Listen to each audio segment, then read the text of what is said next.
When John pushed open the heavy front door of the mansion, he expected to see dust, old furniture, maybe a barking dog. He did not expect to see a woman sitting gracefully on the sofa, staring right at him, as if she already knew his name, and his story. Her voice was soft, trembling, almost relieved. "I've been waiting for you." In that moment, John felt the ground shift beneath him. He was just a struggling single dad, starting a new job as a house caretaker. He needed money.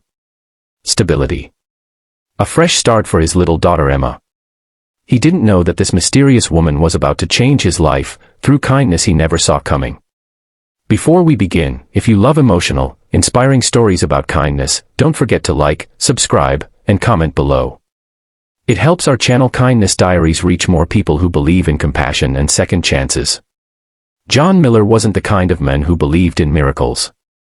Life had taught him to survive, not dream. He had lost his wife 2 years earlier. Cancer took her fast, and with her went their savings, their plans, their peaceful life. Suddenly, John became both mom and dad to Emma, who was only 6 at the time. Bills piled up like mountains. John worked long hours, sometimes 2 jobs at once, just to keep food on the table. He never complained, but exhaustion lived permanently in his eyes. When he finally landed a full-time job as a caretaker and groundsman at an estate outside of town, it felt like a lifeline. A steady salary. Housing included. A safe neighborhood for Emma. He accepted immediately. So on his first day, John opened the door, ready to start sweeping floors or trimming hedges. But he froze when he saw the woman waiting inside. She looked to be in her 30s, elegant but sad, sitting with perfect posture on a cream-colored sofa. Her long blonde hair fell over her shoulder, and her blue eyes held something fragile, like she was trying not to break. John cleared his throat. "I'm sorry. I didn't know anyone was home." "I'm John, the new caretaker." The woman stood slowly. "I know who you are," she said. "My name is Lila. And I've been waiting for you." The words were strange, almost haunting. John had no idea what she meant, but he politely nodded. Lila motioned for him to sit, but John hesitated. He wasn't used to fancy houses or beautiful strangers speaking in riddles. Still, something in her voice, maybe fear, maybe hope, made him listen. She took a breath. "This estate belonged to my father. He passed away last month. I'm trying to handle everything, legal matters, renovations, people coming in and out. But I've been alone here, and honestly, it's been too quiet." John softened a little. "I'm sorry for your loss." Lila gave a sad smile. "Thank you. But that's not why I said I've been waiting for you." She looked out the window, her fingers tightening on her armrest. "Point 2 days ago, I was going through my father's things. In his desk, I found a letter he wrote before he died. He said, 'Hire the man named John Miller. He will need this job more than anyone else you interview. And trust me, he will change this home more than this home changes him.'" John blinked. A heavy warmth spread in his chest. He didn't know this man. He had never heard of him. How would he even know me?" "Your wife," Lila whispered. "She was his nurse at the hospital. He wrote that she spoke very highly of you. Said you were a good man. A loving father. Someone who just needed a break. My father never forgot her kindness." John's throat tightened. His late wife, even after death, still helping him, still guiding him. Lila continued, "My father said you'd show up exactly when I needed someone trustworthy around. And he was right." John lowered his head, overwhelmed. For so long he had carried his burdens alone. To know that someone he never met, looked out for him because of his wife's kindness, it felt like a miracle. John began working on the estate immediately. Fixing gates, trimming hedges, repairing old pipes, patching walls.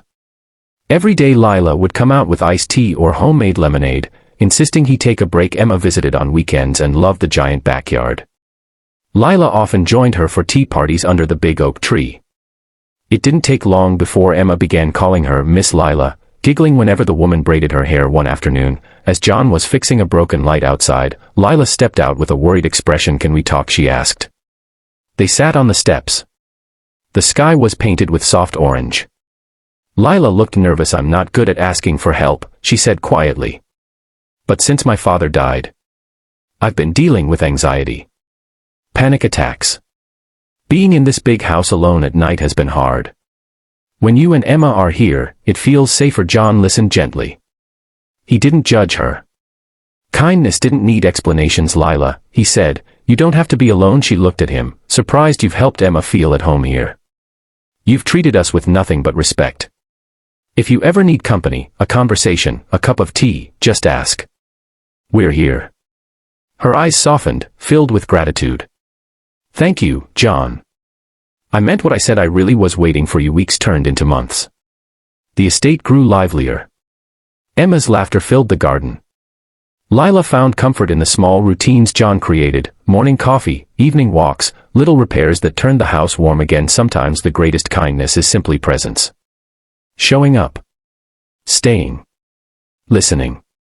John eventually learned that Lila had been left not only the estate, but a foundation her father planned to build, one dedicated to helping families facing medical hardship. She wanted John to help run it. You understand struggle, she told him. You understand love. I want someone who knows both. John accepted, humbled. He felt his wife smiling somewhere. By the end of the year, the mansion wasn't quiet anymore. It was a home. Not just for Lila, but for John and Emma too. Kindness had woven their stories together: one nurse, one dying man, one grieving daughter, and one exhausted single dad who just needed a chance. Sometimes kindness doesn't return immediately. Sometimes it comes years later, through people you never expected, in places you never imagined, but it always returns. Lila wasn't waiting for a caretaker. She was waiting for healing. John wasn't looking for charity. He was looking for hope. And both found what they needed, because one woman, John's late wife, chose kindness when no one was watching. Let this story be a reminder: your kindness today may become someone's miracle tomorrow. Spread it freely. You never know whose life you're touching.